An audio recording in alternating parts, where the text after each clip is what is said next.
7.000 millones de personas y se darán cuenta que la verdad que este principio explica por qué hay gente que puede seguir teniendo rentabilidades por sobre el mercado, digamos, y lo que explica esta teoría es que básicamente eso es por suerte, ¿ya? Eso ese es más o menos el fondo de la teoría, ¿ya? Y por lo tanto, básicamente es imposible ganarle consistentemente al mercado y aquellos que lo hacen tienen suerte o, si no tienen suerte, lo están manipulando. Y eso es súper importante por lo que vamos a ver después. Dale más, Felipe. Vale, lo anterior implica que cualquier administrador de fondo o asesor que diga que le gana al mercado consistentemente es una de tres cosas. Es suertudo, es mentiroso o es un manipulador. Manipulador de mercado, no manipulador de personas, para que no... ya, en términos prácticos, lo anterior se refleja en que pagarle altas comisiones a un administrador como un banco, por ejemplo, un administrador de fondos de las que ustedes ven en la tele, cualquiera de estos bancos, que maneje un portafolio de inversiones, es un muy mal negocio y es una forma de destruir riqueza, ¿ya? Es una teoría que es ampliamente cogida en el mercado y que tiene una correlación súper grande con los retornos reales, ¿ya? Y ha sido el fundamento para el nacimiento de unos instrumentos de inversión que se llaman ETF, o Exchange Traded Funds. ¿Ya qué son los ETFs? Los ETFs es un instrumento que en lo que llegó un genio y dijo, ¿saben qué? Nadie le puede ganar al mercado, siempre tratamos de ganarle al mercado y le cobramos comisiones gigantes a la gente y usualmente nunca le ganamos al mercado. Entonces, no tratemos de ganarle al mercado, empatémosle al mercado. Y eso es lo que hacen los ETF. Los ETF no tratan de ganarle a nadie, sino que tratan de empatar y nada más. Y como no hacen nada más que tratar de empatar, por lo tanto te cobran muy poca plata, ¿ya? Entonces ustedes pueden ver en los gráficos de abajo el performance de un fondo mutuo versus el performance de un ETF. El ETF está en rojo y el fondo mutuo está en azul. La diferencia está dada claramente por una cosa. La diferencia está dada porque el fondo mutuo, la gran parte de la rentabilidad usualmente se la comen las comisiones. ¿Ya? Los fondos mutuos tienen comisiones que van desde el 1% hasta el 10% en términos de rentabilidad. Versus un ETF que va a tener una comisión que usualmente es 0,5 o 0,25%. O sea, son sustancialmente más baratos y esa es la razón por la que se explica que los ETF tengan una mucha mejor rentabilidad que el mercado. Así que es un poco el fondo de lo que es el mercado eficiente, ¿ya? En definitiva, el mercado obtiene rentabilidad por sí mismo, los que le ganan tienen suerte, o son mentirosos o son tramposos. Dale nomás, Felipe. Bueno, el beta y el VAR, dale la próxima. La gente que entiende un poco de finanzas les explicará que en general el retorno en finanzas está ligado estrechamente al riesgo, ¿ya? Entonces, cuando ustedes escuchen que una persona les dice, oiga, es que yo le puedo obtener a usted mucho más rentabilidad que este otro fondo, lo que usted tiene que hacer ahí es preguntarle a este señor, bueno, pero ¿cuánto riesgo está dispuesto a tomar usted para hacer esa rentabilidad? ¿Ya? Porque es distinto una persona que dice, ¿sabe qué? Yo voy a comprar oro y el oro me va a dar una rentabilidad de, no sé, 3% al año, versus una persona que dice que va a ir a vender cocaína, que le va a dar una rentabilidad de 1000%, pero el precio puede perder todo, en definitiva. El riesgo y el retorno van de la mano, y por lo tanto siempre van a tener que ustedes desconfiar en aquellas personas que dicen que tienen mucho retorno, y van a tener que ustedes preguntarle, pero ¿cuál es el riesgo? ¿Y cómo se mide el riesgo? El riesgo se mide usualmente a través de dos medidas técnicas. Una es el beta. El beta es un principio matemático que lo que mide es la pendiente, en definitiva mide la correlación entre un movimiento versus otro movimiento. Entonces, lo que en la práctica se hace es ver cuánto se mueve una acción versus un índice, ¿ya? O una acción o lo que ustedes quieran, ¿ya? Entonces, si esta cosa se mueve igual que el índice, se dice que el beta es 1, ¿ya? Si la cosa se mueve más que el índice, se dice que el beta tiene más que 1. Eso quiere decir que si el mercado sube 10% y esta cuestión tiene beta de 1,1, esa acción va a subir 10% más que el mercado. Y al mismo tiempo, también significa que va a perder 10% más que el mercado. Entonces, es muy importante que tengan claro que las acciones de alto beta o las inversiones de alto beta pueden darles muy grandes rentabilidades o muy grandes pérdidas, ¿ya? La fuente principal del beta es usualmente la deuda. La deuda es un multiplicador de resultados. Entre más deuda tiene, más beta va a tener un activo, ¿ya? Y bueno, lo que muestra ahí el gráfico, el alfa es básicamente el retorno que se obtiene de algo usando el mismo beta. Cuando un gallo dice, que yo tengo un alfa gigantesco, hay páginas que se llaman Seeking Alpha, los que saben de inversiones les buscan. Es gente que dice que son capaces de ganarle el mercado y esa ganancia del mercado se le denomina alfa. ¿Ya? Pero eso es lo que estamos diciendo, que en general la doctrina no cree mucho y los que obtienen alfa son en general gente muy suertuda, ¿ya? El VAR, bueno, sorry, te iba a explicar el tema base. El VAR, bien cortito, el VAR básicamente es qué tanta piel estáis arriesgando en el juego. Value at risk. Quiere decir, cuánto de tu capital estáis dispuesto a arriesgar para ganar algo. Y por ejemplo, en ciertas inversiones, como el Bitcoin, tú no sabes, en definitiva, tú podrías estar perfectamente arriesgando el 100% para obtener una rentabilidad. Entonces, usted hoy día puede valer 20.000 y mañana puede valer cero. ¿Ya? Eso, cosa que no pasa en un mercado accionario, porque en el mercado accionario hay stop loss. Te pierde, cada vez que pierde 10%, algo así, dejan que la acción no trae más. Dale nomás, Felipe. Dale. El long tail es un término estadístico, y yo puse estos dinosaurios porque es bien simpático, pero en definitiva es un término estadístico que explica que básicamente en una estrategia comercial por la cual para venta de un gran volumen de productos a poco precio. En definitiva, estadísticamente hablando, es cuando ocurren muchas cosas, pero que esas muchas cosas afectan muy poco el precio. Y el sentido inverso es que el precio es afectado por muy pocas cosas. Eso es el 80-20 de Pareto. ¿Ya? Ahora, si ustedes ven este monito, usualmente lo que pasa con la gente que trata de ganarle el mercado es que la gente que trata de ganarle el mercado ve que la cosa va cayendo una vez que ya pasó la cabeza del dinosaurio y va más o menos por el medio del dinosaurio. Entonces, cuando ustedes se cambian, o cuando le hacen caso a ciertos asesores que no voy a nombrar, ustedes entran en lo que llamamos la cola larga del dinosaurio. En definitiva, se perdieron, ya asumieron la gran parte de la pérdida, ¿cierto? Porque ya se la comieron, no se cambiaron en la cabeza, se cambiaron en la cola. Y el problema es que se cambiaron en la cola, pero cuando la cuestión vuelva a subir, se van a perder usualmente la ganancia, salvo que se queden ahí, ¿ya? Porque esta gente siempre trata de ganarle el mercado, entonces ellos van a decir, no, pero vaya a tener que comprar antes, comprar después, y se van a perder la gran subida y se van a haber comido la gran bajada. Esa es como la lógica de la long tail. Dale nomás, Felipe. Ya, dale, dale. Ya, el market timing es un poco lo mismo de lo que hemos estado hablando hace rato. El market timing es una estrategia en la que se compran y venden activos de inversión en base a predicciones sobre el futuro. Esto es básicamente lo que ya he estado hablando. Esto es lo que la gente que dice que le puede ganar al mercado, porque pueden predecir el futuro. Entonces, como pueden predecir el futuro, ellos saben cuándo cambiarse antes que ocurran las cosas. ¿Ya? Como ustedes podrán saber, nadie sabe el futuro.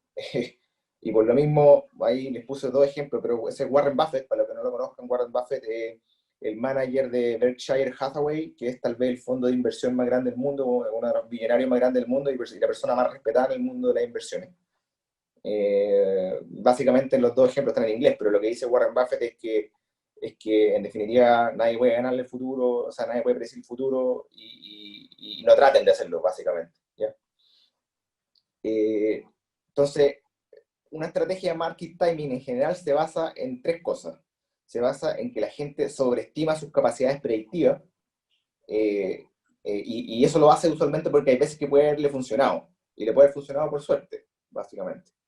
La segunda cosa es que están extrapolando información actual del mercado, y eso es lo que dijimos que ocurre, que es el long tail. En definitiva, ellos dicen, está cayendo el precio de algo. Entonces, como está cayendo el precio de algo, ellos dicen, hay que vender ese algo. El problema es que ellos venden cuando ya cayó la mayor parte del precio de ese algo y van a volver a comprar una vez que el precio de ese algo vaya a estar subiendo y por lo tanto se van a haber perdido la subida.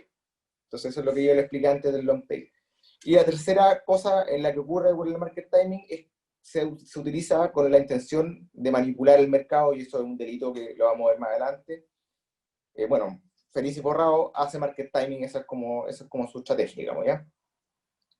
Y dale, Felipe, una más, que esta es la última para hacerla bien, bien dinámica la charla, para no aburrir. Dale nomás. Y al front running, y esto es un poco lo que le estaba contando, el front running es básicamente un delito, ¿ya? Es un delito en el que gente utiliza información privilegiada que tienen sobre el mercado para obtener un beneficio antes de que esa información sea conocida por el resto del mercado, ¿ya? Entonces, hay varias formas de que esto pueda ocurrir. Esto puede ocurrir, por ejemplo, yo trabajo en una empresa y yo sé que esa empresa se va a comprar a otra empresa, y yo en mi área de trabajo, por ejemplo, que trabajo en M&A, trabajo comprando empresas, digo, oye, yo sé que mi empresa se va a comprar esta otra empresa y por lo tanto sé que el precio va a subir. Si yo fuera a comprar una acción en ese momento y a enriquecerme a mí, me meten preso porque eso se llama front running. ¿ya? Eso es uso de información privilegiada, ¿ya? Hay otro mecanismo de front-running que es un poco más burdo, que es derechamente manipular al mercado, darle información al mercado, información que no es real, para que el mercado actúe de cierta manera que me permita a mí ganar algo, ¿ya? Y esto es el ejemplo que les quiero dar acá atrás.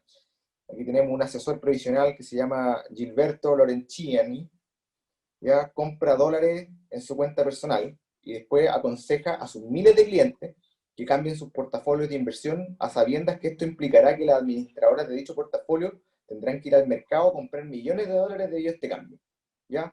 Este gran monto de compra que hacen los clientes hace que el dólar suba, y al momento que el dólar suba, el señor Lorenciani convenientemente vende sus dólares y gana plata.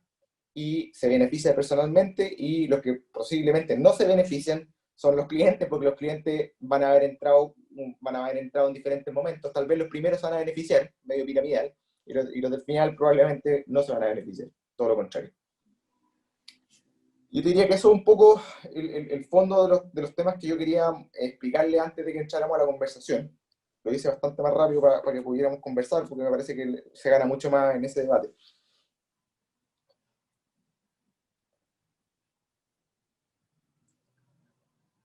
Bien. Bueno, hay algunas cosas que me gustaría fijar también, Nico, en relación a lo que tú acabas de decir. De acuerdo a lo que tú nos has planteado y de acuerdo a la teoría de los mercados eficientes, entonces lo que nosotros podemos deducir es que es imposible ganarle al mercado. ¿Estás de acuerdo con esa aseveración? No, a ver, se le puede ganar al mercado si se hace trampa, y se le puede ganar al mercado teniendo suerte. Es Perfecto, imposible utilizar herramientas intelectuales para predecir el futuro. Eso es lo que te puedo decir. perfecto.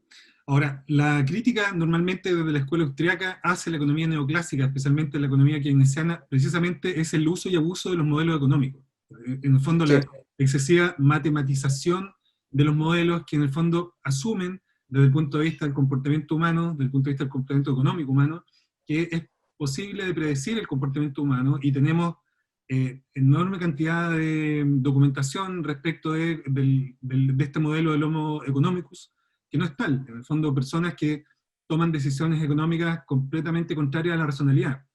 Ahora, cuando esto se extrapola, por ejemplo, a un país como Chile, donde el analfabetismo financiero campea, es muy grande. Eh, ¿Qué pasa con estas empresas que aparentan ser beneficiosas para sus clientes, como el caso que tuviste? Este señor me suena mucho a otro que existe en la vida real, digamos, pero no sí. lo voy a nombrar. Cualquier coincidencia con la realidad es No, mera coincidencia. yo Ese sé es que el disclaimer. es mera coincidencia y no le ganamos al mercado. Pero suponte que eso pasara en la realidad. eh, ¿Cómo nosotros podemos demostrarle a estas personas? Porque yo voy a mostrar unos gráficos enseguida, lo que converso contigo, relativo a un mercado específico de una empresa que hace lo que tú estabas hablando, el market timing. Entonces, ¿cómo las personas que hoy día son en gran parte analfabetos financieros, que muchos de ellos no tienen gran conocimiento, por ejemplo, ni siquiera si sus fondos de previsión social son propios o no, o son expropiables o no? Algunos ni Sí. siquiera saben cuánto les cobran las AFP desde el punto de vista del gasto de administración. Y de ahí, y suma y sigue. Entonces, ¿cómo nosotros podemos hacerle entender a las personas que este tipo de mercados en el que del que estamos conversando, de alguna manera está haciendo prácticamente, jugando con la ley de las probabilidades nada más? Sí, a ver, yo lo primero que te diría es que tú tenés toda la razón. Hay un analfabetismo financiero absurdo, y a todo nivel, ¿ah? Tú lo veís en profesionales, en médicos. Bueno, los médicos, imagínate, la crisis del 2007 en Estados Unidos se produjo, qué sé yo, y resulta que hubieron muchos médicos que estuvieron llorando, que decían que hoy no, que yo soy un pobre médico, que no sé nada, esta cuestión me estafaron porque invertí en estos fondos de pensiones. Entonces, se da en todos los niveles, y yo creo que eso lo tenemos que combatir, y es una cuestión estructural. O sea, en definitiva hay que enseñarle a la gente economía desde el primero básico para adelante. Lo segundo que hay que enseñarle a la gente, y esto es un problema endémico de Latinoamérica, Yo diría que la gente tiene que olvidarse de que existe la posibilidad de ganar plata rápido. O sea, es absurdo, es absurdo, es estúpido. O sea, te lo pongo de la siguiente manera. Si yo soy un periodista, ¿ya? Que no tengo idea de economía y pongo una empresa que se dedica a asesorar a otros, la verdad, y digo que le gano al mercado, bueno, la gente tiene que preguntarse, bueno, este señor que es periodista, que no estudió economía, ¿cómo le gana al mercado? ¿Puede predecir el futuro? No, no puede predecir el futuro. Entonces, ¿cómo lo hace? Ya, ok. Sentido común, digamos. Y segundo, si pudiera ganarle al mercado, este señor hoy día estaría asesorando a Warren Buffett, no estaría viviendo en Chile, estaría viviendo en Londres, sería una de las personas más ricas del mundo, y no saldría, y no estaría dando jugo, digamos, aquí en la televisión chilena o en los diarios, digamos. Eso, sentido común básico, ¿ya? Este tipo de cosas se ven, no sé, es solamente cosa de ver el nombre. En este particular caso ya derechamente tú lo podías hablar, porque tú veis Felices y Forrado. El nombre ya debería sonar sospechoso, digamos. Y hay cosas más burdas, o sea, no sé si ustedes se acuerdan, pero estaba el caso de AC Inversions, donde mucha gente perdió plata en una empresa que se llama AC Inversions. O sea, la gente, ni siquiera les sonó como una alarma, que la gente ni siquiera fuera capaz de hablar inglés bien para poner el nombre de la empresa, ¿ya? Eh, entonces sí, yo creo que lo primero que hay que tratar de enseñarle a la gente es que no existe la plata fácil, no existe la plata rápida, y que cualquier inversión tiene un riesgo, y entre más retorno, más riesgo. Entonces, cualquier gallo que le ofrezca a usted que va a ganarle al mercado, tiene que entender entonces que usted está tomando más riesgo que el mercado. Entonces, si después usted pierda, no le vaya a llorar a cualquiera que le ofreció la inversión, porque usted sabía que está tomando más riesgo que el mercado. Eso es un poco el problema. Ahora, de acuerdo a lo que tú estabas planteando, uno de los elementos fundamentales en el fondo es tener un mercado lo más transparente posible desde el punto de vista de la información. Sí. Ahora, la Superintendencia de Valores y Seguros ha estado absolutamente ausente, al parecer, en este debate o en esta acusación o esta investigación. Ex superintendencia, ex Ex- superintendencia. Exactamente. Hace unos años, la primera organización pública que intervino en este problema o en esta situación fue el CERNAC, que no Sí. tiene prácticamente ninguna atribución para hacer una Sí. regulación más específica de este mercado. Entonces, Sí, yo te voy a explicar por qué. Es de un tema jurídico, yo diría prácticamente jurídico primero. La razón, en este caso en particular, y a diferencia de otros casos, es que en este caso en particular estos señores no son administradores de fondos, ¿ya? Ellos no tienen lo que se llama Assets Under Management. Ellos no están manejándole la plata a nadie. La plata está en la billetera de la AFP, pero está en la billetera de la gente, en definitiva. Como ellos no están manejando plata de nadie, han estado un poco ahí volando bajo el radar, y por eso un poco no había estado pasando. No obstante, yo creo que ahora va a cambiar un poco la cosa. Va a cambiar principalmente por lo que pasó la semana pasada o antepasada, donde hubo una gran migración de fondos que afectaron muy fuerte el dólar y la renta fija, ¿ya? Y eso, para que la gente entienda, que es que importa que afecte el dólar y que importa que afecte la renta fija, importa mucho para las pensiones de todos nosotros. ¿Y por qué? Porque las administradoras de fondos de pensiones lo que hacen es balancear sus fondos en base al riesgo que ellos mismos le asignan a ese fondo. Entonces el fondo A va a tener un riesgo de beta 1, el otro va a tener beta 0,8 y así bajo, digamos. Entonces, cuando estos gallos empiezan a cambiarse, hacen que la volatilidad en los instrumentos se multiplique. En definitiva, el beta aumenta de manera estúpida. Entonces, pierde la FP la capacidad de regular el riesgo en cada uno de los instrumentos y hace que la optimización del portafolio sea mucho peor. Y eso, en definitiva, finalmente se va a ver reflejado en la rentabilidad que tiene la FP. Ese es el problema. lo que pasó hace unos pocos años, que la gente de No Más AFP recomendó, comillas, recomendó a la gente que lo sigue, cambiarse al fondo E. Ese mismo año, las personas, cuando se cambiaron masivamente, nunca en la historia de la AFP había existido los fondos E habían sido mayores en términos de la cantidad de monto, digamos, que se movió en esa oportunidad. Y al final del periodo, las personas en su mayoría perdieron mucha plata, digamos. Entonces, en el fondo, ¿cuál es la responsabilidad hoy día de los actores que hacen este tipo de recomendaciones y que Sí. lo dan casi como un hecho cierto? Bueno, te voy a contar una infidencia.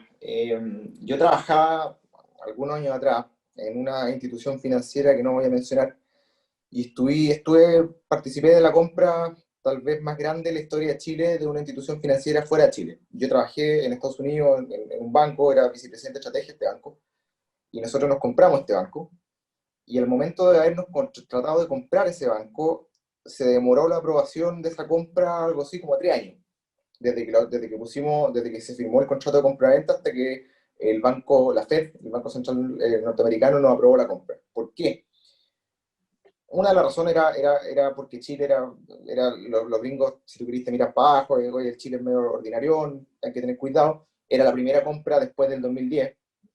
Y aparte, la tercera razón era porque ellos consideraban que Chile no tenía lo que ellos le llaman Consolidated Supervision. No había una supervisión consolidada. ¿Por qué? ¿A qué se referían con eso? Se referían a que la SBS ve la sociedad anónima, las BIF ve los bancos, pero ¿quién ve el holding financiero? Nadie. ¿Qué es lo que tuvimos que hacer? Tuvimos que ir a hablar con el gobierno y producto de esa charla con el gobierno se creó lo que hoy día se conoce como la CMF, ¿ya? Que en definitiva eso es lo que hace. Es el Comprehensive Consolidated Supervision. Es una entidad que pueda ver toda la cuestión y no una entidad de aquí que vea solamente el banco, este otro que vea solamente los seguros, este otro que vea aquella acción y nunca conversan entre ellos y además se tienen malas y porque este otro gana más y ¿cachai? Ese tipo de cuestiones se evitan, ¿ya? Eso en Chile recién está empezando. La SMF es nueva, lleva un poquito de años, está recién funcionando. Obviamente todavía están pañales. El conocimiento del mercado financiero en general no es muy bueno, ni siquiera dentro de los analistas. O sea, es raro ver analistas financieros que entiendan bien cómo funcionan las finanzas. Entonces, ¿qué menos le podéis esperar? Le podéis pedir también a un funcionario público que está, digamos, básicamente, con todo el cariño que se merecen los funcionarios públicos, pero es un ambiente altamente técnico, sobre todo el ambiente de las inversiones. Tú no veis muchos CFA o MBA ahí trabajando en la CMF, entonces es medio complicado. Y yo lo que creo que ahora va a cambiar un poco eso, ¿ah? Precisamente por esto, porque esto lo que está haciendo es desestabilizar un poco el país, ¿ya?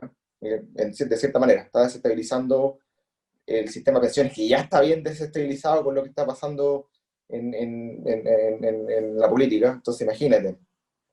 Así que eso yo creo que va a cambiar. No creo que siga para siempre así como en este mundo idílico donde a nadie le pasa nada. Te tengo que mostrar, básicamente Dale. tengo que contar, en el fondo, algo que estuve revisando cuando estábamos preparando esta presentación tuya, y estuve revisando lo que había disponible desde el punto de vista de lo que se ha investigado en relación a este tipo de empresas que hacen market timing. Entonces encontré que, no sé si alcanzan a verla completamente, eh, encontré respecto de las AFP, primero algo bien interesante que muchos de ustedes ya lo deben conocer, la rentabilidad, en el fondo, el aporte de la rentabilidad en el ahorro acumulado en Chile de la AFP básicamente representa un 73%. Y la Ahora es más, ¿eh? cotización total, Ahora es 80. claro, esto es hasta el año 2017, los datos que yo tengo. Y la cotización un 27%. Eso del punto de vista de los números. La evolución de la esperanza de vida, ¿cierto? Obviamente desde el año 80 comienza a aumentar claramente la esperanza de vida de hombres y mujeres, etcétera. Esto es interesante. No sé si lo alcanzan a ver, el retorno anual de fondos de pensiones, ¿lo ven? Se ve, sí. Sí.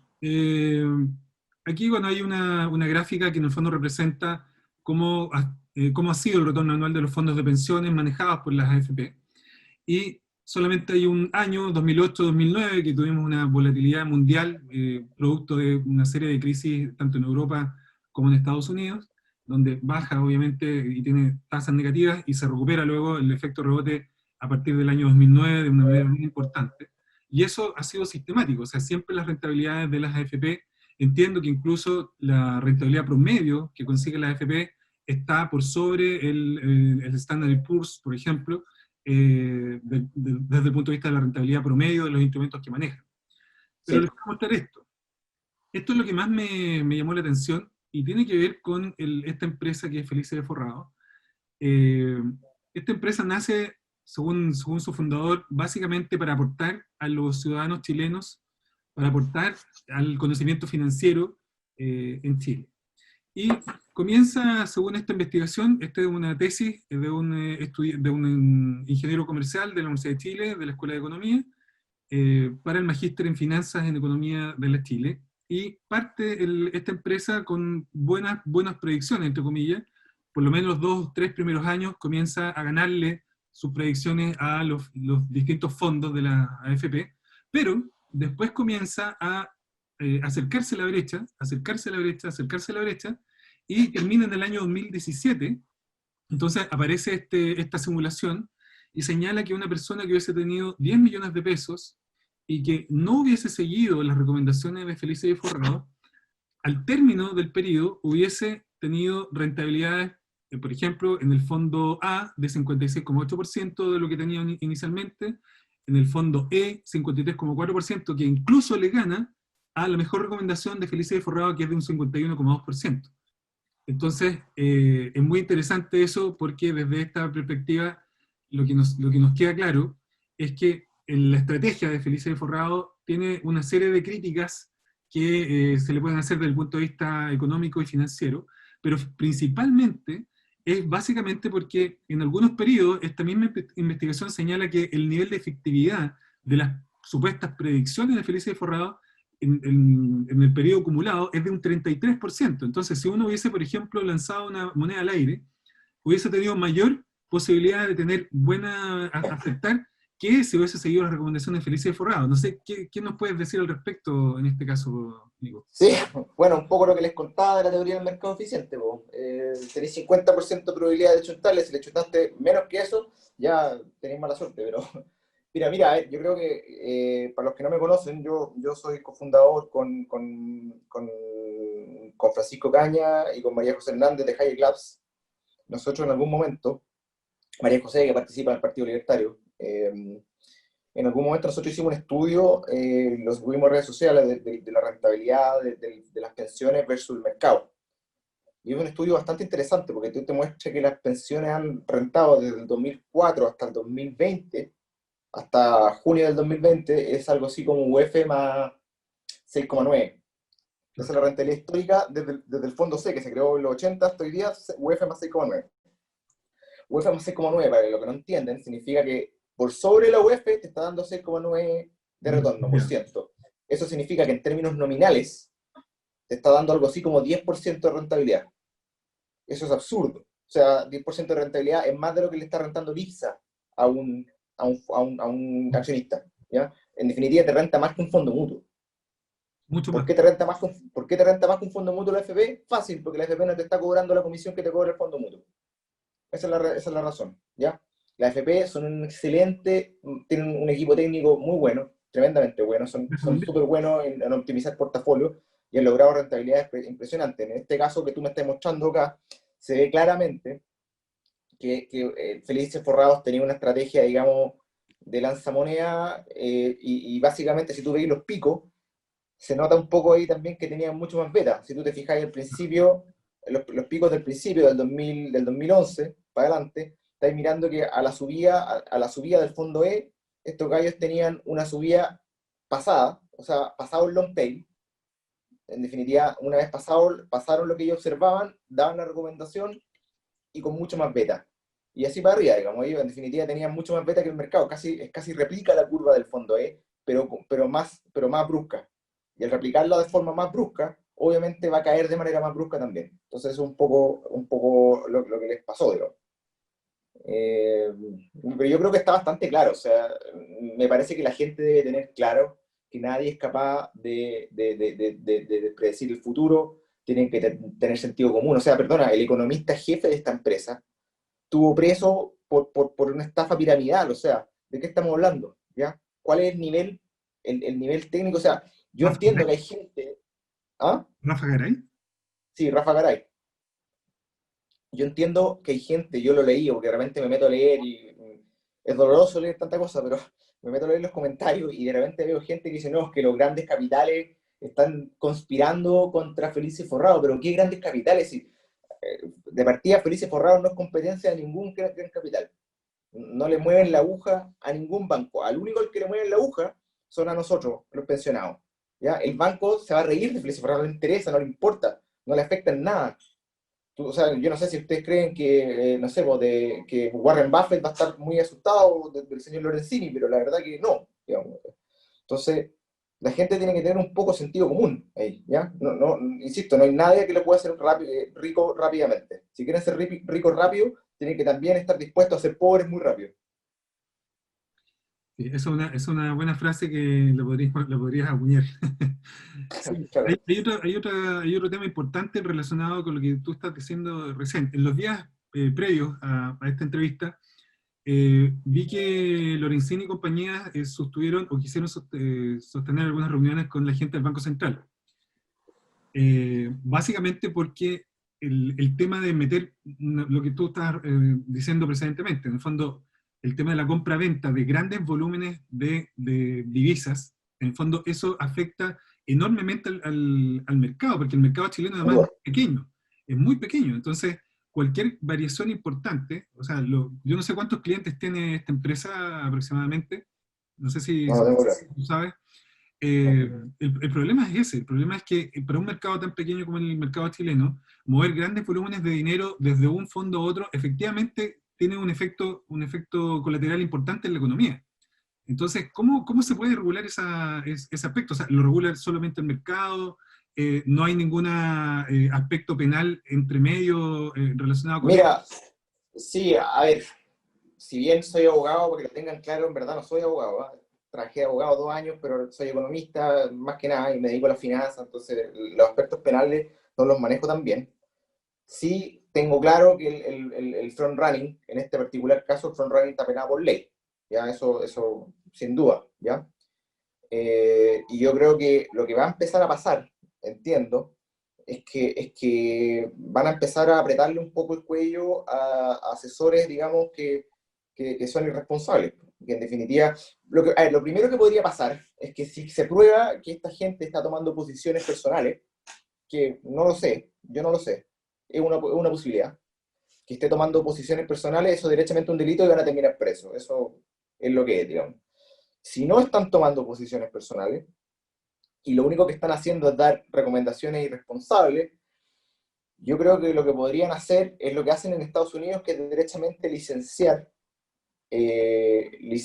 digamos, no sé si ustedes saben, pero los asesores de inversiones en Chile también, a los de bolsa también tienen que dar examen en la bolsa. Existen varias, los CFA, digamos, varias gente que te certifica, ¿ya? Podría haber una certificación ahí que permita que el mercado diga, oye, este gallo sabe lo que está hablando o no sabe lo que está hablando, qué sé yo. Donde no creo, donde el problema está, es que ellos se están moviendo en un lugar donde no manejan fondos de nadie, y aún así podrían contratar a alguien que esté certificado y que dé igual malo advice, digamos. Y ahí es la gente y ahí en teoría uno diría como libertario, diría, es que el mercado tiene que castigarlo. ¿Ya? El problema aquí es que ellos no están moviéndose en el ambiente del mercado, ellos se están moviendo en un ambiente público, y con platas que si bien son privadas, son en cierto sentido públicas, porque todos nosotros tenemos claro que la plata que pierda la gente en las pensiones las vamos a tener que pagar todos nosotros de nuestros impuestos, ¿cierto? Esto lo tienen que tener claro igual que yo, digo. Entonces, yo creo que ahí está el problema. A mí no, para serte bastante franco, y a mí no me gustan los multifondos, ¿ya? Y yo creo que eso es una opción. Eh, Porque como alguien dijo por ahí, lo vi en el chat, pero alguien decía, oye, es que yo no soy muy experto en finanzas, hablen de determinadas... Bueno, precisamente la mayoría de la gente es analfabeta financiera, la mayoría de la gente no es experta en finanzas, no tiene idea. Entonces, si esta gente no tiene idea, ¿qué va a estar administrando un fondo? O sea, ¿qué va a decir? Es que yo creo que sé que va a haber inflación en Estados Unidos, me voy a cambiar del fondo A al fondo C. O sea, ni una posibilidad. Entonces, si no existe ni una posibilidad y el 90% de la gente es ignorante, ¿para qué tenemos multifondos? ¿A quién estamos tratando de beneficiar? ¿Al 10%? ¿A nosotros? ¿A mí me da lo mismo? Porque para mí la plata de la FP igual es plata perdida, no la toco nunca. Entonces, para el resto yo lo quería decir, ¿sabes qué más? No existen los multifondos, olvídense, quedémonos con el fondo C, que by the way, el fondo C, que le origina el fondo, es el fondo que tiene la mejor rentabilidad de toda la FP, igual. O sea, entonces, quedémonos con el fondo C y que sean la AFP las que estén obligadas a ellos crear un sistema de optimización de portafolio. Ya hay una cuestión técnica ahí que se llama, que la inventó un señor que se llama Harry Markowitz, que lo que hace básicamente es permitirte calcular el riesgo que estáis tomando por un portafolio determinado. Entonces ellos, los señores de la AFP, van a tener que ser ellos la matemática y decir, ok, voy a tomar un X porcentaje de beta más uno, un X porcentaje de beta más bajo, y qué sé yo, y crear un portafolio optimizado que dé una rentabilidad de UF más 6, digamos, y chao, digamos, y que la gente no tenga la posibilidad de cambiarse. Yo sé que a los libertarios no les gusta, ojo que es una opinión poco ¿cómo se llama?, amistosa para Desde la los economía libertarios. neoclásica la estás diciendo, pero somos primos, digamos, no, no somos hermanos, pero somos primos, así que no hay problema. Somos amplios de mente. Digamos, esto es lo neoclásico, lo más de izquierda es los neoclásicos. No, pero quería comentarte otro tema, relacionado con lo que estabas hablando. Entiendo que Felice de Forrado sostiene tener un modelo, que en el fondo debe ser una fórmula matemática. Ahora, Sí. considerando que existe un departamento de propiedad intelectual, que esto se puede registrar, ¿cuál sería el problema que ellos pudieran mostrar la fórmula matemática por el cual hacen sus predicciones o sus, digamos, recomendaciones? No voy a hablar de predicciones, pero, digamos, lo voy a dar el beneficio de la duda, recomendaciones. ¿Cuál sería el Sí. problema que ellos podrían tener al mostrar para que todo el mundo pueda realmente revisar y académicos respetados puedan hacer la revisión metodológica de cómo ellos llevan a cabo sus análisis? Porque en el fondo hoy día esto es una caja negra que probablemente esté completamente vacía. Eso es lo que yo voy a suponer, porque si alguien me muestra el modelo y yo puedo analizar la fórmula matemática como se analiza un paper científico común y corriente, perfectamente uno le puede hacer observación y puede encontrar que eso tiene algo relacionado con la realidad o no, o predice más o no. Pero ¿cuál sería ese problema? Mira, yo creo que es irrelevante, para serte bastante franco. Yo me imagino que tú sabes, pero está lleno de instituciones serias, la Reinvial, los bancos, qué sé yo, que tienen fondos en las que supuestamente hay un algoritmo matemático de la NASA que en base a 3.000 millones de movimientos puede predecir el futuro. Lo que en realidad hace ese algoritmo es empezar a ver cosas pasadas y en base a cosas pasadas predice cosas futuras, ¿cierto? Y ahí volvemos a lo que les dije yo, que es el tema del long tail. Puede predecir algo, pero va a predecir con un delay. Entonces, lo que está demostrado claramente, y por eso este señor se ganó un premio Nobel, el Samuelson, es que en definitiva ya vaya a poder ganar algo, sí, pero vaya a ganar más quedándote donde está ahí. En definitiva, Todo. la verdad que, sí, la verdad que no, nada demuestra hoy día que los fondos mutuos, incluso los inteligentes, que estos que están licenciados de la NASA, del MIT, que tú es cosa de googlearlo, lo vas a encontrar en todos los bancos y en todas las administradoras, logren tener una rentabilidad particularmente buena. La verdad que no. Por eso hoy día los ETF se están comiendo los fondos mutuos. Y yo creo que lo hablaba contigo antes de la charla, pero lo más probable es que en 10 o 15 años ya no existan los fondos mutuos. 20 años. Se están comoditizando. Hoy día es un commodity el fondo mutuo. Nadie les cree a los administradores. O sea, hoy día es muy raro ver a alguien decir, oye, ya, voy a tener un fund manager, un administrador activo y lo voy a pagar 10% de mi retorno para que el compadre me mueva mi inversión. Olvídate, esa cuestión es una pérdida de plata gigantesca. Así que si lo revisan, puede ser que estos gallos tengan un modelo, y puede ser que el modelo, no creo que sea el modelo de la NASA, lo dudo mucho. Eh, Anda a saber tú si el modelo funciona, pero, o sea, si tienen un modelo, algo va a servir, puede ser que sea menos malo o más malo. Claramente, si tienen un 33% ¿cómo se llama?, de éxito en sus predicciones, no muy bueno. O sea, si tienen menos de 50, entonces, o sea, es Claro, derechamente, es la moneda es derechamente más burdo. efectiva. Sí. Claro. La moneda tira del aire es más efectiva. Les recuerdo a las personas que nos están viendo en vivo que pueden hacer sus consultas al chat que tenemos aquí en forma interna y yo, en cuanto terminemos la entrevista, les voy a proceder a leer. Eh, otra consulta, Nicolás. Cuando hablamos en este caso de una empresa que en el fondo está orientada hacia un segmento de la población que busca obtener mayores rentabilidades que el mercado, esas personas tienen, bueno, obviamente tú señalaste desde el punto de vista jurídico que esta empresa Felice de Forrado no está manejando directamente los fondos, sino que hace recomendaciones. Pero aquí hay un tema de fe pública.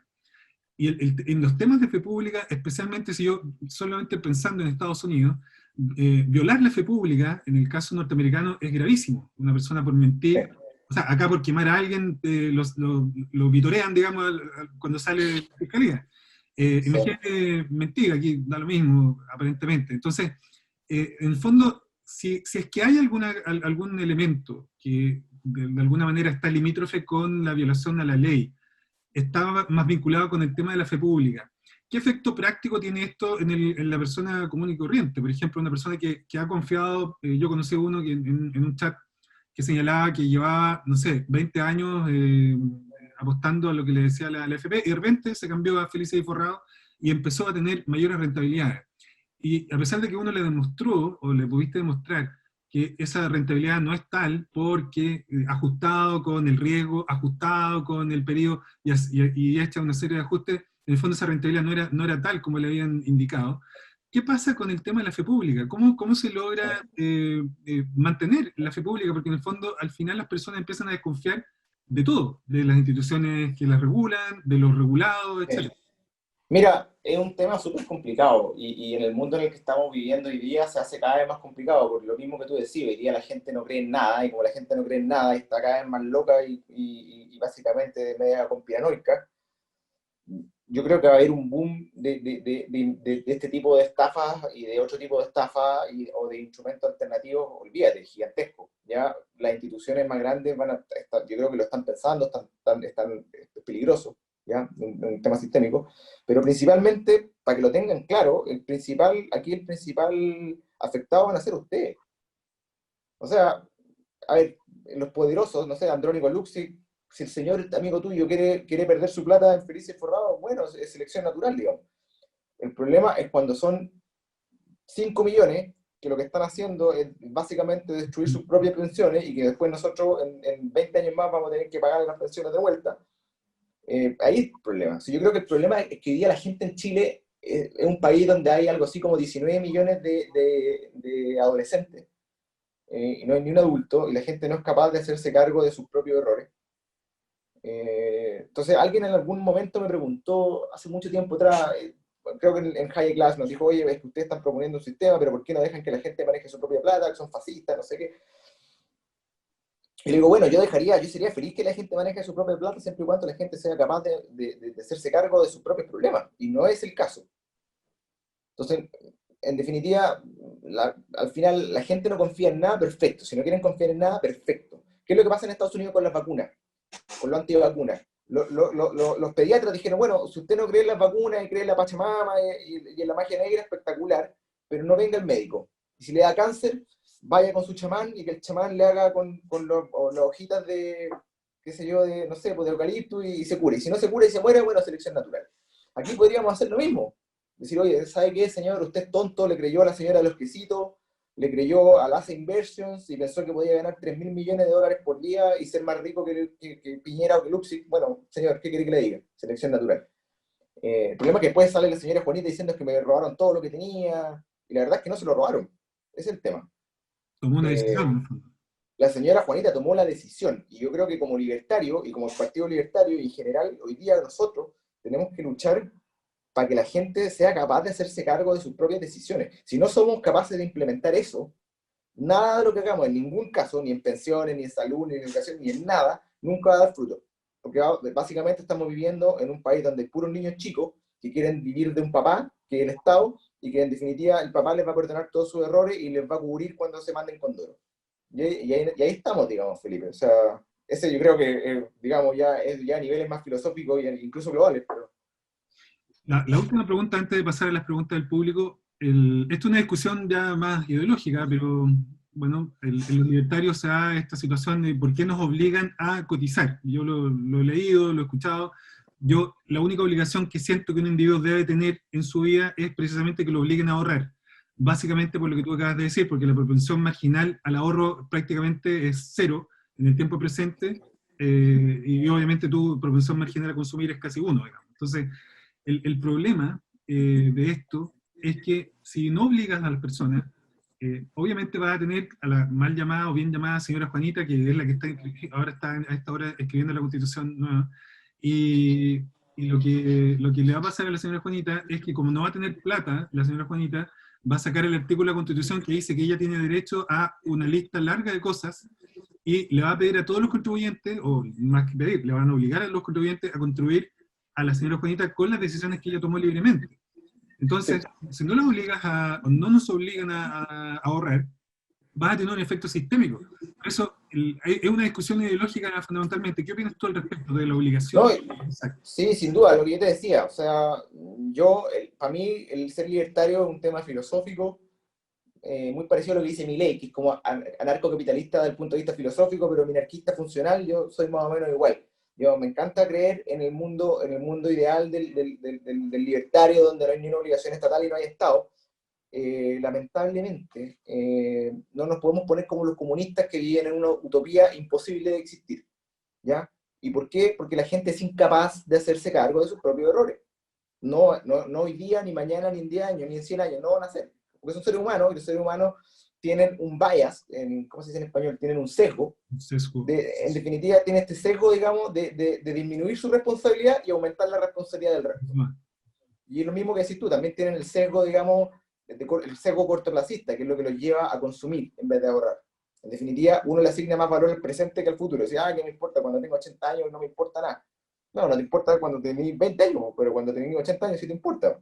Y ese es el problema, que no planificaste nada del punto A al punto Z, y en el punto Z, ¿quién se va a hacer cargo tuyo? Yo. Aparte, para serlo bien franco, cuando usted, en general, no usted, cuando la gente habla de los contribuyentes que se van a hacer cargo del país, bueno, es que no son los contribuyentes. En definitiva, a ver, yo te diría que ¿cuánto? ¿Un 20% del país se hace cargo del 80% del país? Es cosa bastante fácil. Digo, oye, bueno, ¿cuánta la gente acá paga impuesto a la renta? 1%. En definitiva, los que pagan impuestos a la renta, obviamente el IVA es la parte más importante del país ya, pero ¿quiénes son los que pagan más IVA? Los que gastan más. Entonces, en definitiva, ¿quiénes son los que gastan más? El 10% más rico que todo el mundo odia, que son los malos, que no sé qué, pero finalmente son iguales los que están sosteniendo la pirámide. Entonces, finalmente, lo único que estáis haciendo con la señora Juanita, obligando que le pongan más plata, que lo que va a pasar es que estos países se van a ir. ¿Ya? Es uno de los temas, cuando uno habla de los privilegios, me llama mucho la atención. Dice, vamos por tus privilegios. Pero, ¿por qué privilegios van a ir? O sea, ¿qué poder tiene la señora Juanita constituyente sobre un personaje como tú o como yo? Ni uno. Ninguno. O sea, la señora Juanita se pone pesada y me sube los impuestos, me da lata, me voy a trabajar a Estados Unidos de nuevo y se fue la señora Juanita, se fue la cresta la señora Juanita. Más cerca, Imagínate, peor, o sea, imagínate a Andrónico Luxi, que es, o sea, ¿qué le importa? Le están abriendo las puertas y le oiga, por favor, venga a invertir a Perú.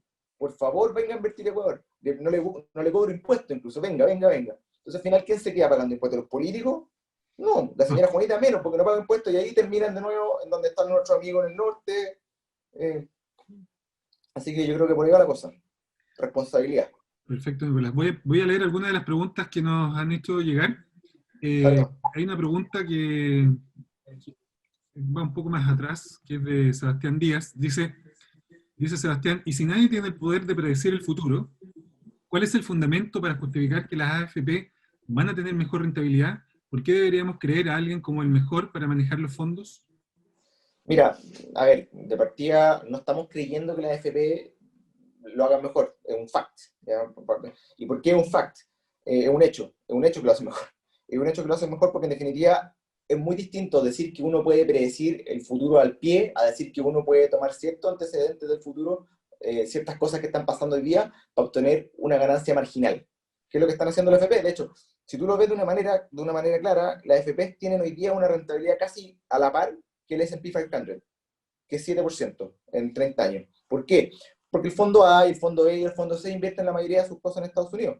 Entonces, lo que hace la AFP, por ejemplo, en ciertos casos, no es predecir el futuro per se, sino más bien tomar decisiones informadas. Y por eso a veces pierden. ¿Ya? Entonces, por eso, finalmente, como dices tú, Felipe, en algunos años, en el 2013, creo que perdieron, que creo que el único año en que han perdido. Hay veces que ganan menos, hay veces que tienen retornos más chicos, pero en definitiva lo que trata de hacer la FP es empatarle al mercado, no ganarle al mercado. Y lo hace bien, y lo hace perfecto, y le empata al mercado. Entonces, cuando te digo que le gana a los fondos mutuos, no es que le gane el mercado, los fondos mutuos no son el mercado, el mercado es la bolsa. Y la FP empata con la bolsa. Los otros compadres lo hacen peor que la bolsa porque te cobran comisiones más grandes. Esa es la diferencia. Sí. Bueno, y para complementar, te dices, y bueno, ¿y por qué confiamos en la FP? Bueno, no confiamos en la FP, confiamos en la gente en la gente que está detrás de la AFP, que son tipos que tienen décadas de estudio, o 20 años de estudio, y que 30 años de experiencia profesional, y que podrían irse a trabajar a cualquier lado del sector privado. Y como libertarios nosotros sabemos que los mercados son eficientes y los mercados asignan el valor de una persona de buena manera, y por lo tanto si el mercado dice que esta persona es capaz de ganar 10 palos, porque el tipo toma excelentes decisiones analíticas económicas y la AFP piensa que ese tipo va a tomar lo mejor para él, mejor para nosotros, digamos. Entonces, en la AFP están trabajando gallos buenos. ¿Qué prefieren? ¿Darle la plata a gallos buenos? ¿O que manejen tu plata de buena manera? ¿O darle la plata a un chamán que te pueda predecir el futuro? ¿O un tipo que no estudió nada? O a la señora Juanita, que tome decisiones de inversión en base a lo que piensan los vecinos, digamos, no sé. Esa es la otra opción, digamos. Uno usar la razón y la otra usar así como una especie de democracia. Imagínate cómo lo diría. Mira, hiciste que me acordara de una entrevista que no había visto, ¿eh? Y que me mostraron hace un tiempo atrás, que estoy tentado a mostrarla ahora, pero por el tiempo no creo que la muestre, que es la de José Piñera con Astorga. Voy a mostrar la carta de la FP Capital. La FP La verdad Capital. que no la había visto y realmente primero me dio risa, después me dio pena y después me dio rabia. Es como una cosa muy rara de muchas emociones al mismo tiempo. Y la rabia después pasaba a la risa, un poco eso, lo digo por una pregunta que voy a leer ahora, pero tiene que ver en el fondo con que, mira, una persona nos pregunta, Gustavo Polier dice, si no hay educación en el chileno para ahorrar ni cultura para autoimponerse cuando trabaje en forma independiente, ¿qué futuro nos espera? Dice, las AFP han hecho bien su pega y ¿de qué vale eso? Pero aquí yo quiero adelantarme un poco a tu respuesta, que no sé cuál va a ser, pero mi respuesta a esto es que las AFP lo peor que han hecho es explicar qué es lo que hacen. Sí. Porque si le sumamos a, primero que el chileno promedio tiene analfabeto funcional, luego analfabeto financiero, etcétera, pero el gran problema es que las AFP no se hicieron cargo jamás de explicar cómo funciona el sistema. Sí. No sé si estás de acuerdo con eso. Sí, yo creo que va más allá de eso, ¿eh? No solamente echarle la culpa a la FP, también la culpa es nuestra, tal vez y de nuestros papás. O sea, explicarle a la gente el capitalismo, ¿sabes? La verdad, llama la atención que la gente no entienda, o sea, que la gente no entienda lo que es un interés compuesto, lo encuentro normal, porque eso es más técnico, pero que la gente no entienda cosas muy básicas de economía, o en definitiva, que no vea los números, porque es cosa de ya leer la cartola, ¿sabes? O sea, es tan simple como eso.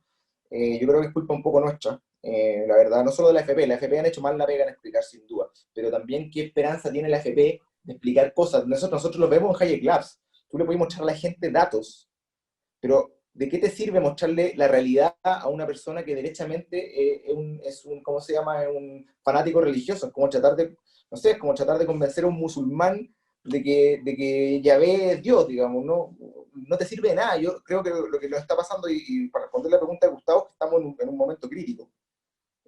Para serte bien franco, yo soy muy pesimista. Yo creo que nosotros estamos dando la pelea no para nosotros ni para nuestros hijos, sino que más bien para nuestros nietos.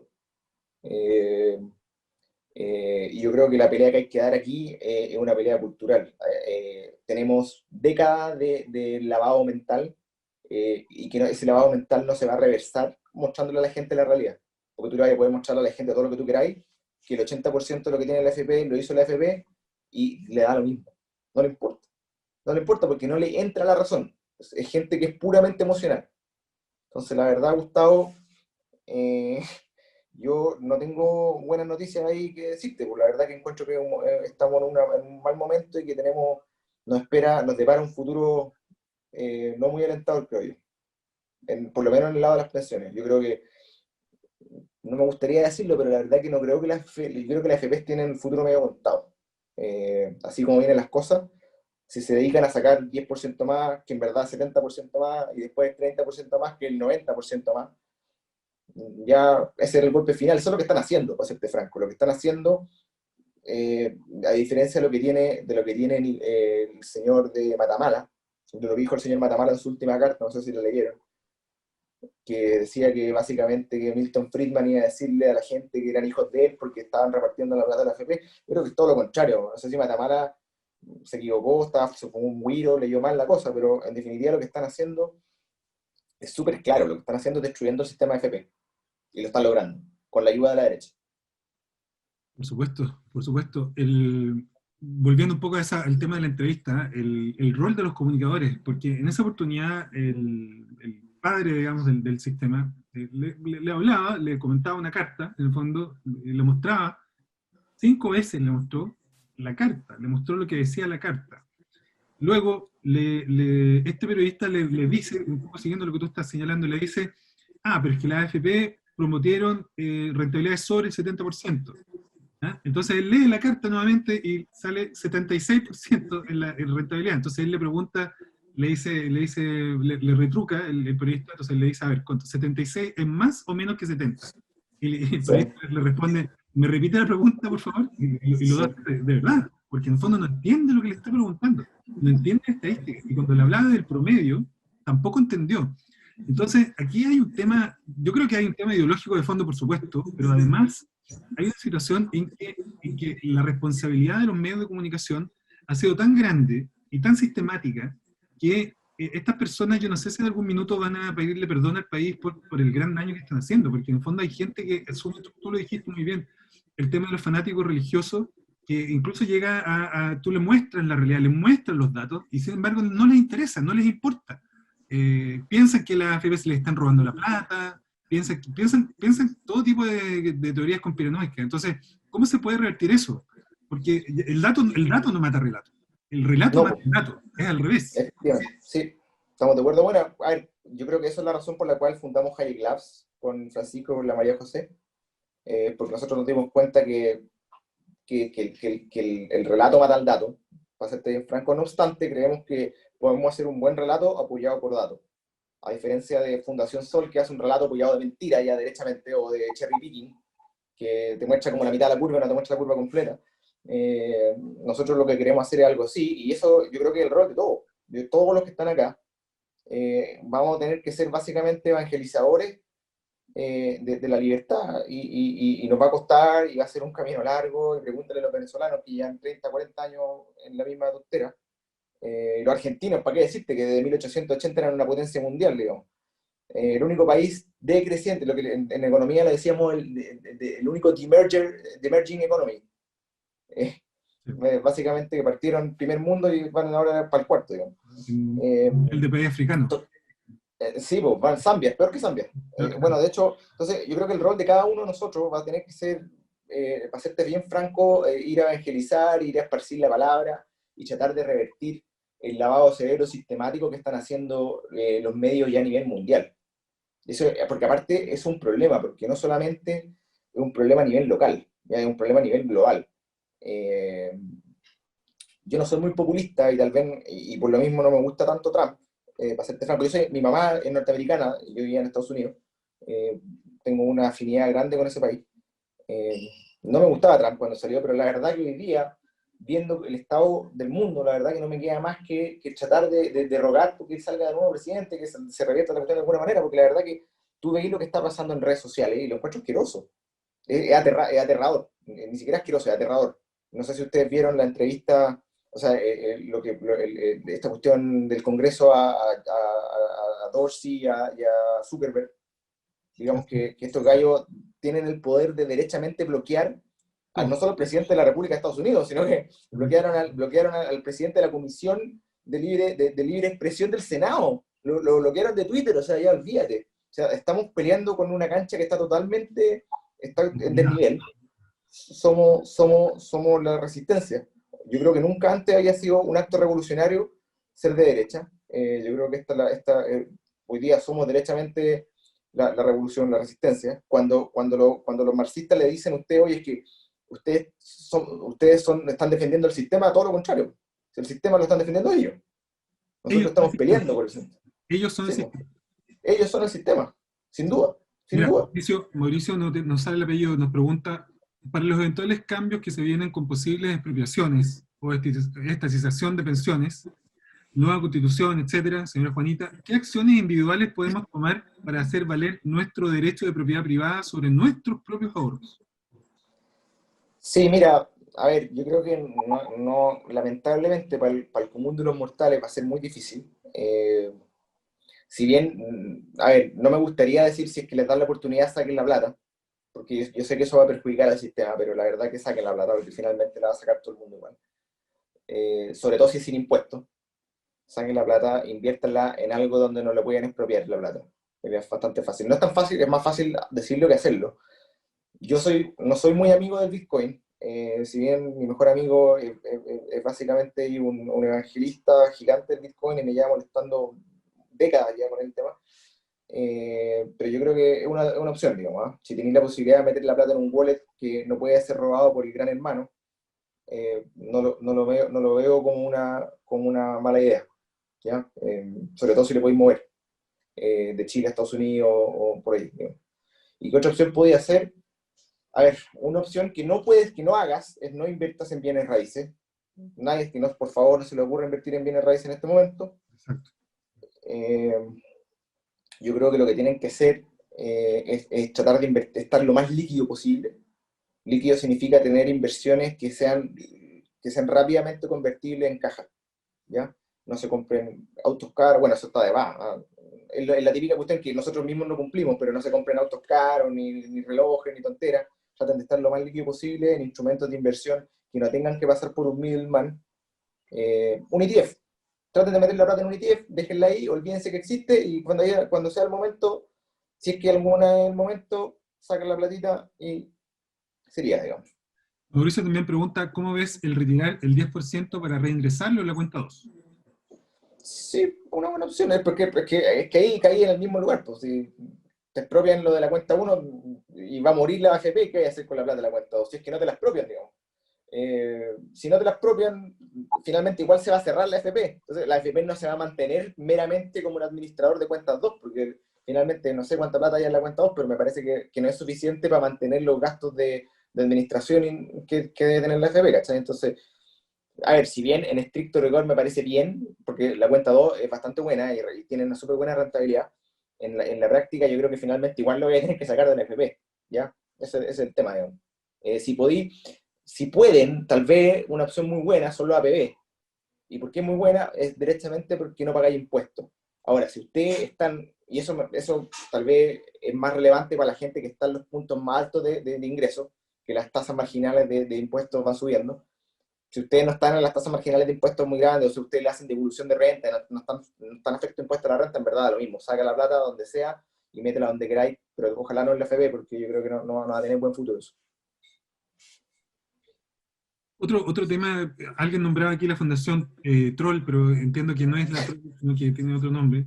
En esa fundación hay un economista, que yo lo escuché Sí, en lo realidad, conozco. y la verdad, Un apellido alemán, pero del alemán, de la RDA, digamos, de ese alemán. sí, de Alemania del Este, de Alemania del Sí, Este.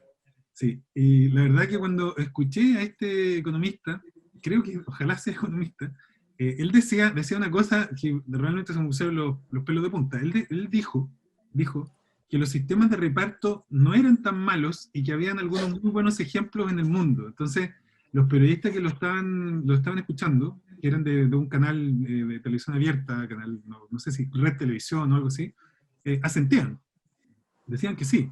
Y nadie le contrapreguntó absolutamente nada. Y la verdad es que es impresionante la manera, porque los sistemas de reparto están todos en bancarrota en todos lados, digamos. O sea, sí, sin duda, sí. todo lo que funciona. O sea, una persona que medianamente lee la prensa debiera entender que eso es así. Sin embargo, estos periodistas no le dijeron absolutamente nada. Yo creo que con suerte deben saber qué es el sistema de reparto. En una frase, ¿cómo tú defines el sistema de reparto? Una estafa piramidal. Perfecto. Concuerdo con esa definición. Nos quedan unos pocos minutos, a ver si alguien más quiere hacer alguna pregunta antes de que vayamos a cerrar. Estamos acá con Nicolás Riquelme, abogado experto en el tema financiero, en Ex finanzas, abogado. ex Ex abogado, abogado. ex abogado, actualmente financiero, digamos, de oficio, financiero de oficio. Alguien pregunta, me llamó la atención el caso de la CMF, dice, ¿se podría decir que la creación de burocracia pública como la CMF puede beneficiar el comercio internacional?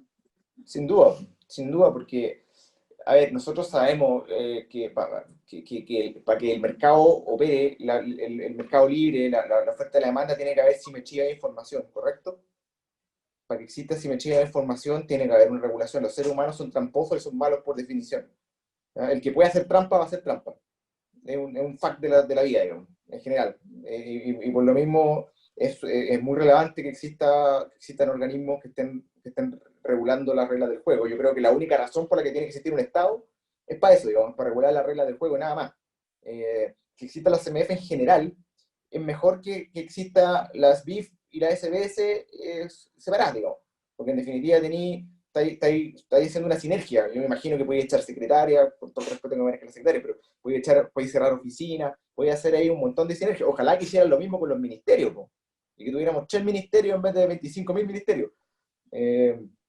Así que sí, no, sin duda el tema de la CMF es muy buena. Y en general, dentro de todas las cuestiones públicas, yo diría que la CMF me merece todo el respeto del mundo. ¿Ah? Son gente buena, ahí no hay primos, hijos de políticos, son profesionales, hay la mayoría, muchos compañeros míos de la Católica, gente bastante decente, diría. Axel Kaiser, Johan Lester, esta es la última pregunta, nos dice, ayer mencionaba que el Banco Central Independiente posiblemente será el próximo bastión a liquidar después de la AFP, probablemente, Sí. digamos, ya sería el término de la civilización chilena. Exactamente. ¿En qué nos afectaría? Pregunta. Sí, a ver, no, yo creo que lo dijiste muy bien. El fin del Banco Central significa que mejor inviertan su plata en pasajes para Panamá, yo creo, o Uruguay. Bueno, los que no saben, el Banco Central cumple varias funciones, muy parecido a Estados Unidos. La primera función es una función regulatoria. Regula de cierta manera la industria bancaria y en general el mercado financiero. Bueno, hay un tema teórico de fondo que se llama el trinomio imposible de la economía. En definitiva,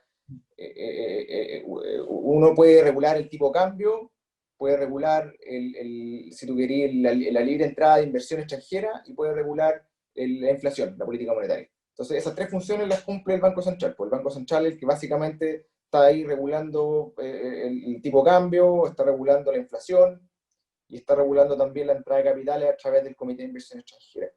Entonces, bueno, si tú me decís, oye, ¿qué pasa con la democratización del Banco Central? Porque no lo van a cerrar, ¿eh? No se van a poner anarcocapitalistas. Mis amigos Bitcoin anarcocapitalistas también quieren que cierre el Banco Central. Sí, aquí no lo van a cerrar, aquí no lo van a cerrar, aquí lo que van a hacer es derechamente democratizarlo, que en términos generales significa que lo van a poner a tomar deuda de manera estúpida o derechamente imprimir plata.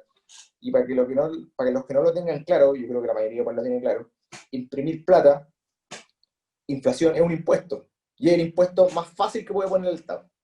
La manera más fácil que el Estado te puede poner un impuesto es imprimiendo plata. Más difícil de controlar. Es la más difícil de controlar y no tiene que hacer ningún tipo de recaudación, es inmediata, digamos. Así que no, es una catástrofe, sería una catástrofe gigantesca, para que lo tengan bien claro.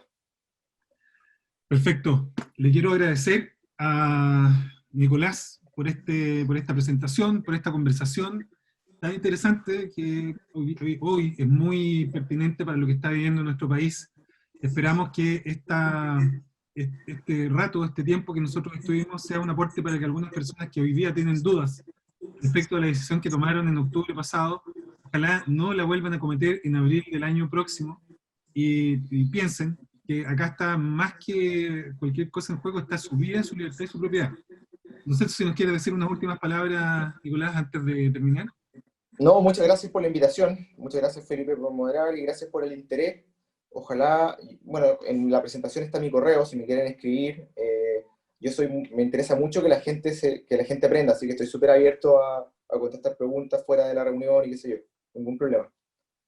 Muchas gracias a ti, muchas gracias a todas las personas que nos han escrito al chat. Hay gente, Johan por ejemplo dice que esta reunión ha sido muy superior a lo que creí ver, así que también agradecido a todas las personas que nos han escrito. Después la vamos a subir a YouTube y la vamos a subir, vamos a sacar todas las partes donde criticamos al Partido Comunista, Rosana Miranda, etcétera, se las vamos a sacar. Y F también, no sé qué vamos a poner ahí. Y bueno, agradecerle también a todas las personas que están mirándonos, a los que nos han ayudado a distribuir y hacer ver esta conversación del día de hoy. Le dejamos invitado nuevamente también a la gente de Higher Labs a esta instancia que hace el Partido Libertario para poder difundir las ideas de libertad que hoy día no están defendidas por nadie, por la derechita cobarde que se entregó completamente en octubre del año pasado, no están siendo defendidas, sino que por las personas, por los libertarios de Chile. Así que, síguenos en redes sociales para los que les interese el tema. ¿Cuál es el la página. Hayek Labs yo creo que Hayek Labs en Instagram, ahí llegan fácil. Perfecto, perfecto.